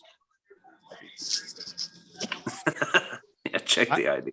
I remember one lady complaining to the manager that I So many scared her cards. because I snuck up Thank you. on her in the theater. And Thank you, sir. I'm walking out and she's talking to the manager and she's pointing at me yelling, him. And the manager was like Thank you, waving sir. me over and she goes, she says, he like snuck up on me in the theater and he has a gun. And the manager goes, he's security. And she goes, well, how am I supposed to know that? I got on a bright yellow shirt with a badge on the front and security across the back in 3-inch letters. There's a badge right next to my gun. Wow. And I was like 350 pounds in. I don't know how I could sneak up on anybody. She must have thought I was like a short, fat ninja or something. I hate wearing those orange or yellow shirts. I feel like a big ass pumpkin. And the best part was I saw her staring when I walked in at something, and I walked over to her and said, I'm security. Is there a problem? I see you, watching that corner over there. And she still didn't know I was security. Wow. That's stupid. Yeah, like a whole new level of stupid. That's that special kind of special stupid. No, that was the 15-year-old girls that were daddy's little princess. They were the special level of stupid. Yes. That explains it. No. This was like a 40-year-old woman. Oh, I used to love them. You'd go up to them in the theater and you tell them, you need to put your phone away, please. And one of them looked at me and said, this is American. I could talk on my phone whenever I want to. And I looked at her and I said, you are exactly right. And you may leave the theater now. And she goes, what? I said, I'm throwing you out because you refuse to put your phone away. Okay. But I said, you're right. It's America. You can talk on it whenever you want, but you can't talk on it wherever you want. Dad was very upset. He came to the Isn't end there of a the thing theater in and the complained. Isn't there a thing in the beginning of the movies to say, please turn off your cell phones and all that stuff? They had a 3-foot by 5-foot sign that said no outside food or drink, no talking or cell phone use during the movie, and something, I forget what the other one was, like three or four different things. And then when you would go tell people to abide by it, they would go, well, how am I supposed to know? Well, first of all, it's on your ticket. Second of all, there's a public service announcement before the movie starts that says it. There's a big sign as you walk into the, where they take your ticket and you walk into the auditoriums. And I already told you twice not to do it. So that's how you're supposed to know. I mean, do we need a sign the size of the building that says it? Now we need to hire parrots to sit on their shoulder and bite their ear when they don't do it. Oh, that'd be funny as hell.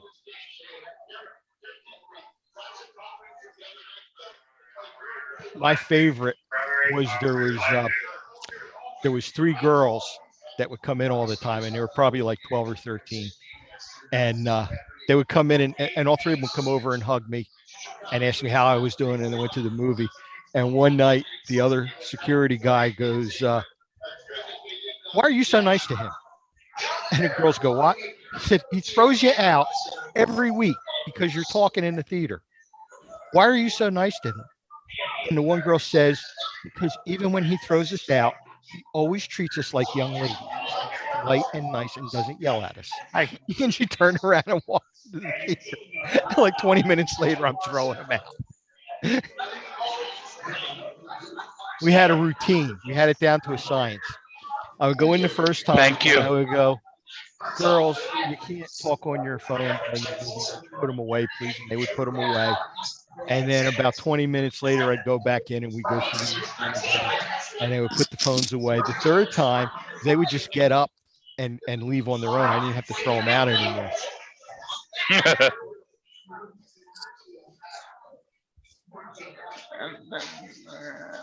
So I learned I get along better with the criminals when not completely ignorant to them, but at the same time still doing my job. There's only been it's only been 15, 20, 50 times that I actually had to get into a wrestling match with some of my shoplifters or criminals.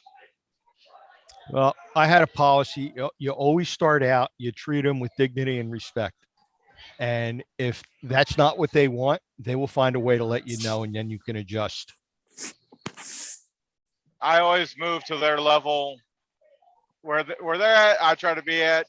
They're respectful of me. I'm respectful of you. You move up a level, guess what? I'm going to go right back at that level where you're at. But my favorite was I threw 5 kids out one night, and it was freezing cold, and none of them have jackets on. So I let them stay in one of the side hallways. I said, the deal is this: you could stay here as long as I don't hear you. Once I hear you, I'm going to have to put you out of the building. 2 o'clock in the morning, everything's locked up. I got to put them out of the building. I go outside. They're standing outside, freezing, shivering. I said, where's your ride? Oh, well, my dad's supposed to pick us up, but he said he's not coming out until the bar closes at 4. Wow. I said, who lives closest here? One of the girls sticks her hand up. I said, you got somebody you can call?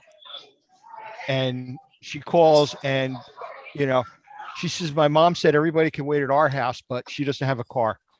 Put them all in my car, took them all over to the girl's house. The next night I go in, and the manager goes, this girl's father called, and he had a screaming fit. Who are you to take his daughter someplace? And he's like all bent out of shape. And she goes, what am I supposed to tell this guy? I said, you tell him we'll be happy to meet him down Violent PD tomorrow at 6:00 p.m. along with Dyfus, and he could explain why his daughter was outside at 2:00 in the morning with no jacket in the freezing cold when he had no intentions of picking her up till 4 or 5. And he can say anything he wants to say to me right there. Never got a call back. I guess he didn't want to do it. No.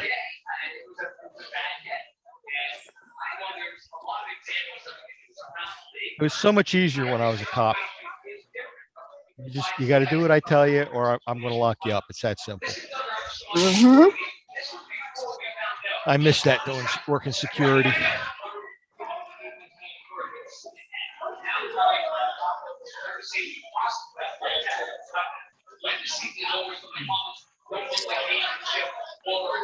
So how's the new job, Sarah?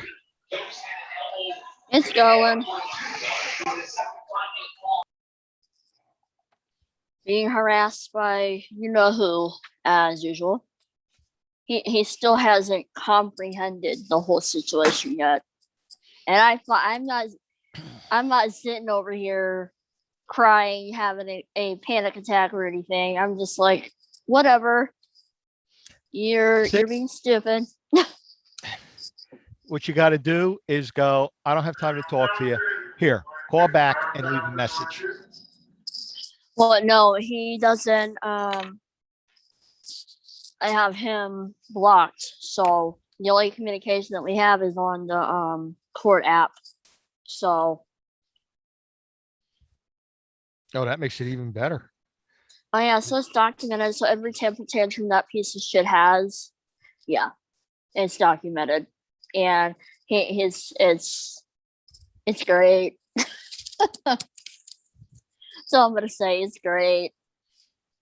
I used to love when we were doing domestic violence, and we would get a woman that we knew was like just scamming the system to play get back with the guy.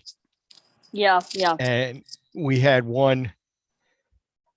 we had to lock him up because he violated the restraining order. He was at her house, and it was amazing because she had the cops there before he was there. And when he came into court, he had his answering machine, and he played the judge the message, and she called him up and told him that the kid was sick and he needed to come get the kid and take him to the hospital immediately. And and then she would call the police and say, he called me up and threatened me and he's coming over, and they would be there waiting for him. There you go. And the judge told the guy, we can't keep playing this game. You're not allowed there no matter what.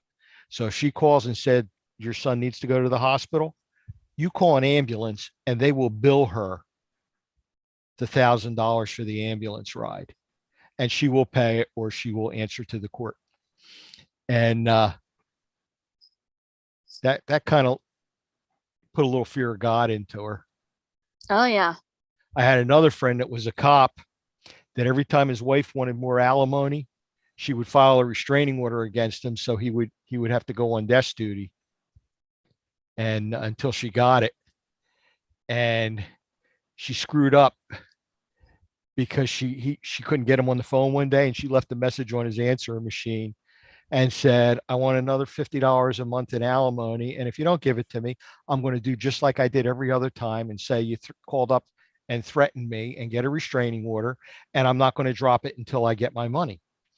And when he went into court with that, the judge stopped the alimony. Oh wow.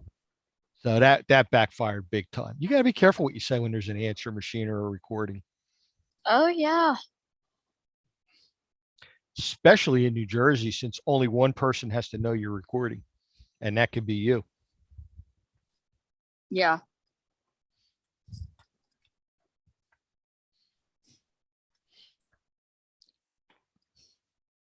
I used to mess with, you'd call up for something and they would go through the spiel about this is being recorded and it's on a recorded line because we use these tapes for training purposes and we need you to agree to the recording before we can go on. And I go, why do you need me to agree? This is New Jersey. You don't even have to tell me you're recording. You can just do it. And they Yeah. would Yeah. go, what? And I said, it's New Jersey. It's a one-party consent state. So I said, you don't even have to tell people you're recording. You just do it. So you don't, she said, yeah, but our policy is you have to say yes. I said, fine, yes. I said, by the way, I'm recording too. And then they'll hang up on me. Like, gee, it's okay for you to record it, but it's not okay for me to record it. And yeah, see, I like how that works there.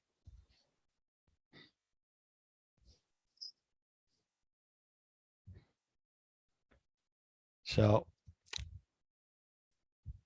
and like my medical insurance, every time I have to deal with them, it's either through email or I record the call because they've lied to me too many times. Mm-hmm. We didn't tell you that. That's how Now, they. wait a That's minute. how they roll. Here's the message that you sent me through your system. Exactly. Let me play you back the recording. You can't record. You don't have permission to record. That's New Jersey. I don't need permission. It's a free Surprise. country. Yeah. God, I remember when I was doing IA, I had a button on my computer. I think it was F3. If I would get a call, as soon as they would say it was a complaint about an officer, I would hit F3 and everything from that point on got recorded. Oh yeah. And then I would love it when they would come in the office and the story was totally different. And I go, that's not what you told me on the phone. Yes, it is. I said, no, really, it isn't. Well, I say it is. I said, well, here, let me play you back the recording because you provided me false information either in the statement or during the phone call. Mm-hmm. And then there would be a lot of hemming and hawing. And I would go, look, I really don't care one way or another. I'm not interested in charging you with giving me false information. I'm interested in what my officer did. So just tell me the truth. And we'll call it square. He Yeah. did something he wasn't supposed to be doing. I need to deal with it. If you're just playing get back, then you could leave now.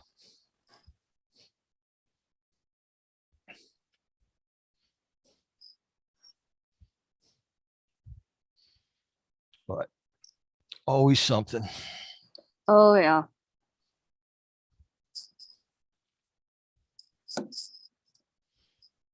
But I've But, noticed the one thing you could depend on in life is there is never a shortage of stupid people. Oh yeah. Never is a shortage of that for sure.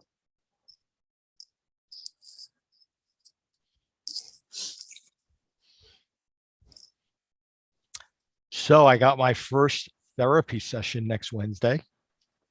Good. Hopefully that goes well for you. And we'll see. Guy sounded nice. I called his office, got him answer machine. He called me back about an hour later. Like the first two I called, I got to the partner message, which said, we're not taking any new clients right now. But if you want to leave your name and number and that changes, I'll have you on my waiting list. I'm like, yeah, right. Okay. Wow. I told my daughter, I says, don't any of these guys have like a secretary or a receptionist? And she said, no, most of them work out of a room in their house. Yeah, pretty much. Said that's a racket. They get like $1.25 an hour and have almost literally no overhead. Wow.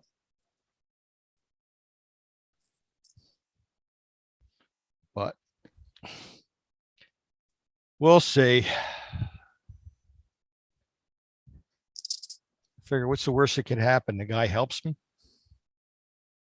Well, I mean, they'll probably give you quite a bit of advice to take away with you, honestly. I mean, it's not gonna hurt anything if you don't talk about it. Well, I said it once. I said I said I'm going to make clear when I go in. We are not doing any drugs. Yeah. That's off the table. If that's the best you could do for me, you're not the right guy for me. Now, is it a psychologist or a shrink? I can go whichever one I want. And the first one I got an appointment with was a psychologist, Okay. but he's still a Yeah, doctor that- because he has a PhD. So Well, yeah, that would be your best bet at this point, obviously. I mean, from what I have to go through a little bit, the shrink really only monitors the medication portion, not the initial like taught going the initial therapy portion. That's the psychologist area. So, but yeah, and if you can openly talk about everything to this person, then and not oh God, I come on here and it's on Facebook. He could just like listen to a couple of these and find out everything that's going on. yeah, exactly. But I mean, yeah, honestly, that's the best way to go. I mean, I'm going through it right now with little one. So, I mean, he has a shrink and then also therapist. So, but Well- I mean, so far he's doing pretty good with it. So, but the things that we're trying to get him to open up about, he's still not comfortable doing it yet, which I mean, I totally understand. Well, I told my wife this is her fault. I said, for years, you've been telling me I should get my head examined. As soon as I do, they want me in therapy. So Yeah. Don't you love how that works?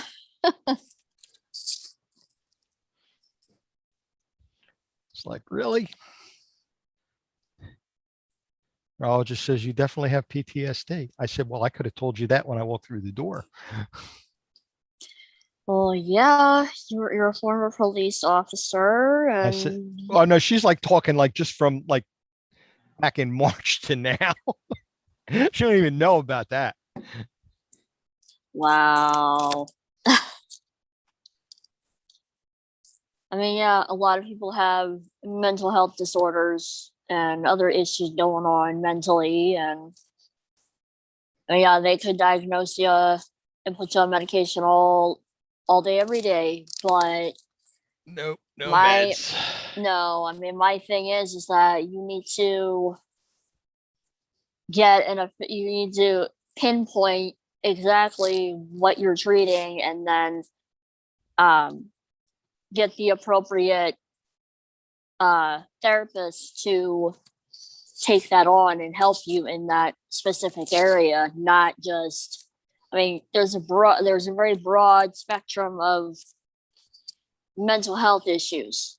I mean, yeah, depression and anxiety, you're just scratching the surface with both of those, but you got to go deeper into those to really, and also PTSD too. You're just can't just sit there and say, oh, you got this, and this, but you've got to get the right medical professional to pinpoint exactly what it is and then treat you for it. I mean, if you don't want the medication, I mean, they'll give you the necessary tools to be able to get it under control without medication. But if you can't control it yourself, then yeah, they'll probably suggest you go on whatever antidepressants or whatever. But I mean, like I said, they have to dig deeper into the disorder before just saying, hey, you got this, you're going to be taking this. No. Well, I told my wife, I said, listen, I've been dealing with this for probably as long as I could remember, that, I just bury stuff and just either ignore it or pretend it didn't happen or whatever. And I said, after the stroke, everything started coming out. And I said, that kind of scared me. And I'm sure there is a happy medium in there someplace that I just haven't hit yet. But I don't know. I think I'm better off the way I am now than the way I was most of the time. But I mean, yeah, bottling it up and keeping it in, that's not necessarily always a good thing, because it'll eat you alive, and then one day somebody will say something to you, and then you're just gonna explode, and everything will come well, she out. said I did that a lot. Yeah. And then I didn't react to stuff at all. It was like little Mary Sunshine all the time. And like you didn't have, you were heartless, pretty much. I just didn't let anything bother me. I just, Yeah. would smile and roll on. And little by little, I start getting snippy again. I said, I don't want to go back to that. I really don't. So we'll try the therapy and see if we can get it under control one way or the other. I mean, yeah, like I said, if you can get it under control yourself and not need the help of any medication, I mean, that, to me, that's ideal. But if you obviously, everybody in our tightly knit group here, veterans, I mean, if you've seen combat and you've seen people killed in certain ways, that hits you different, and that requires a lot of therapy and potentially also the help of some medication to help keep that under control. And I know a lot of people are against medicine for that because they feel that they can try to keep it under control themselves, and that's not always the case. But I mean, I don't like saying this phrase, but at times it is what it is. And I mean, we all deal with it in our own unique way. I mean, I'm still on some medicine to help with all of my anxiety and everything, but I've learned to get it under control and cope with it myself in the best way that I know how. And I mean, now that all of the stress that I have been dealing with over the past 4 years, I mean, that and then plus he's finally giving up, thank God. I mean, that's a huge weight lifted off of me. And I mean, my main priority was keeping myself safe and also my child. And that's what I'm doing now, and trying to get little ones stuff under control as best that I can. And I mean, we're doing a lot better than we were. Let's just put it that way. So I mean, we're still dealing with the violent outburst and all of that good stuff, but I mean, yeah, unfortunately, he's gonna have those days, and there's really not. All I can do is reassure him, love him, and just hold him and tell him, "Hey, I love you. We're gonna hug. We're gonna sit here and hug each other until you calm down." And yes, I do the smart thing, face him away from me so I don't get hurt. But I mean, after about 10-15 minutes, he starts calming down, and that's what I want. So Yeah, I don't know. Just seems like I've been through a lot of changes really fast and oh yeah, I mean, having trouble adjusting to a lot of them. yeah, I mean, it is a lot, and I mean, yeah, I know that, and I do listen in pretty much every Monday and Friday. Sometimes I'm on Wednesdays, but yeah, it's a lot too fast. But I mean, you can do this. You really can. I mean, Well, it's you've not got. like I got a choice. I know. I mean, you've got your awesome wife and your kids, and I mean, just all of your family surrounding you. And I If mean, I had a quarter for every time I've had to say, I'm sorry, I realize you just want to help. And I'm like kind of pushing you away a little bit, but I had to go in there tonight and I was trying to do something. And I said, you know what? I need you to help me. And it didn't kill me. nope. I mean, it's okay to ask for help. I mean, I still do. I still have that problem, and I mean, yeah, I've been so independent for so long, and me asking for help is like yanking teeth, and I don't like doing it, but I mean, I've been trying to get better at that, but It's tough. yeah, it is. It's very tough. Very, very, very tough.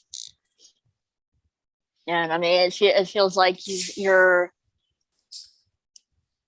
cutting into your independence and your dignity there. But if you need help, don't be ashamed to ask for help. I mean, there's nothing wrong with that at all. I mean, same goes for my little one. I mean, he'll get frustrated if, for instance, DVD player's not working. He'll try to take care of it himself, and then he'll finally just be like, "Mom, I need help," and he helped me. And I mean, that shocks me when that happens. But I mean, it's okay to ask for help. I mean, with anything you do. Well, like I said, it's a lot of changes and I'm getting used to it, but Yeah, I mean, it'll take a little time, but yeah, you got this. thankfully Got- she's a lot more patient than I am. Yeah. I mean, and that's another problem I have, patience. That went out the window after my whole situation started. That completely went out the window. I'm like, forget it. I give up on this stuff. And I mean, a lot of people around me can see that there's certain things that I have completely lost my patience for. And I used to be a very, very patient person, but now, yeah, forget it. I get real frustrated pretty quickly. So, but that's another thing I'm trying to learn to get under control.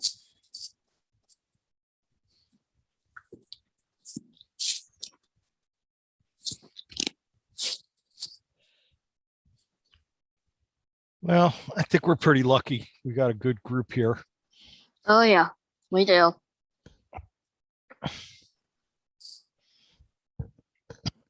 On one thing side, I'm like kind of sad when you see people get to the point where they don't come on here a lot, but because you kind of miss them. Yeah. But it's nice to know you're helping them.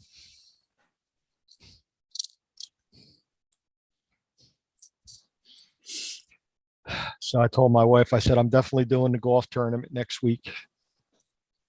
Good. Good. I did a headshot for one of the sponsors of that. And James Corbett he drove me to Philly to do it because I still wasn't allowed to drive then, and helped me out.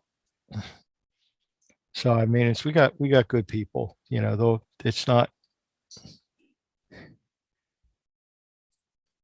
there's always somebody there when you need them, which is good. Oh yeah. I mean, it is. I mean, yeah, Refit is an amazing group, and I mean they're making their mark, and yeah, there's a veterans picnic coming up, and I had talked to the girl about having them come out and set up a table, and she goes, "Is that the group James Corbett is with?" I said, "Yeah." She says, "Oh, I had like an hour-long talk with him." She said, "Yeah, they will. They're going to be there." I said, "Okay, good." So people are like searching them out now, so that's good. oh yeah, I mean they're making a good name for themselves, and it's amazing. I mean, amazing everything that they've done so far, and how many people they've helped.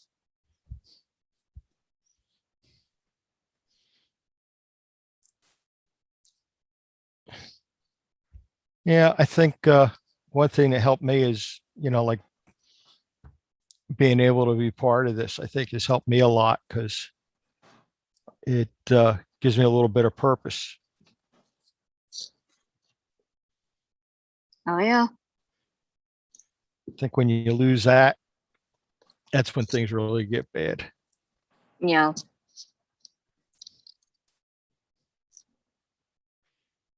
Well, 11 o'clock.